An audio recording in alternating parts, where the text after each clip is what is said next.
Afterthought, The Promised Neverland, Season 2, Episode 6, I Have a Problem. Well, I wouldn't necessarily call it a problem. It's more of a mentality or habit. Nowhere near their compulsion of OCD, but honestly, once I start something, I have to finish it. Yes, some things may go on the back burner for a while, but it's always there, ever looming in my head. So when given the opportunity and having the free time, I decided to continue my journey with the anime of Promised Neverland. Now, don't get me wrong. Even I can tell that we are completely off the rails with batshit crazy stuff. Even to an anime only like myself, the pacing is just weird. The reintroduction of Mother Isabella, and then the next episode, we got Norman. Speaking of Norman, episode 6 focuses around the grand plan. Norman's plan for the future of humanity. He's been a busy little bee. See, he wasn't eaten. He wasn't taken to a breeding facility per se. They really didn't go into what they were doing there. He was taken to an experimental facility called Lambda, one with the goal of mass producing high quality children. Kind of ironic given the fact that 15, 16 if you include Norman himself, are giving the farm system so much trouble. But yes, as Barbara, Sislo, and Vincent described it, this was beyond torture. Hell wasn't even a good enough word to describe it. So after doing some research of his own, it looks like Norman has come up with a biochemical weapon, one that would degenerate demons instantly. Not the long, drawn-out process we saw in an earlier episode, but one that would revert them back to their primitive state, losing the intellect and form they acquire from eating humans. Another interesting tidbit we get from Norman, you quite literally are what you eat. So if one were to assume they ate a horse, they would take on the physical, mental characteristics of a horse. But of course, we saw earlier on that Emma has had conflicting feelings since the forest, the concept of hunting, of killing to survive, but when aimed at another sentient being, she seems to have misgivings. I mean, yes, the end goal is this safe haven, a utopia for humans, but Emma, being the ever idealist, figured there was some kind of path that wasn't made from the body of demons. Now, Ray is acting as a very nice soundboard, not only being able to get Emma to spill her guts with her true feelings, but being the more practical one of the group, he has his own concerns. This never-ending chain of hatred. Once it starts, there's no stopping it. This must be war in a world that hasn't had to know it. If anything, the best part in today's episode was definitely the super intense interaction between Norman's group and Emma and Ray when they visit the forest where it looks like Norman is performing experimentations, probably on other demons. Not only do we learn that for this group, it's quite literally eat or be eaten, as we see Barbara chowing down on demons, but because of their torturous past, they are dead set on eradicating the demons. The look on Emma's face when she is confronted by Barbara was intense. Literally, I didn't know what this chick was going to do.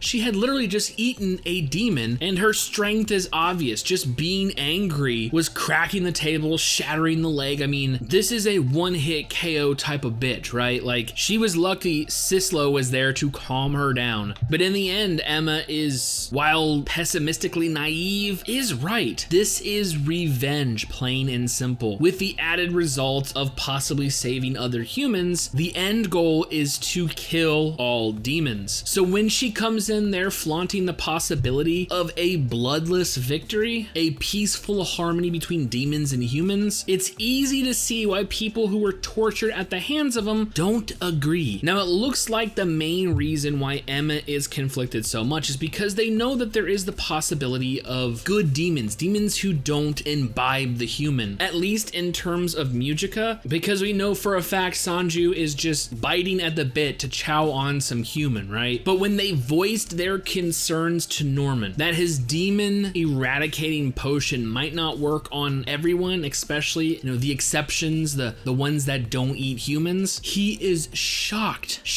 that Emma and the others have come in contact with the evil-blooded girl. This isn't the first time we've actually heard that. Where the kids are now, where their base of operations is, it's literally the temple for the evil-blooded. And I can only surmise, given Norman's reaction, that this is in reference to Mujika herself. Gotta say, that has me super interested. I don't like how sus Norman is acting, but the concept of Mujica being worshipped as a god, that's got me intrigued. That's got me really fucking intrigued. I wonder, since she's referred to as the evil-blooded girl, if her ability or characteristic of keeping her form and intelligence actually comes from her blood. She herself may be some kind of anomaly, a genetic mutation. So while the overall narrative is still kind of zany, even with the help of Smee and the Minerva faction, inside this experimental facility, he was able to engineer a biochemical weapon that degrades demons. The introduction of a possible antagonist in this Lambda escapee group, possibly headed by Norman himself. I don't know if they're setting him up to be the big baddie, especially if their ideals clash with the other groups, but also the possibility of a cure. If they're able to engineer some kind of potion that would degenerate demons, couldn't they re-engineer a potion with the ability where they would never have to eat humans again? You got me wondering, so I guess I'll stay tuned for now.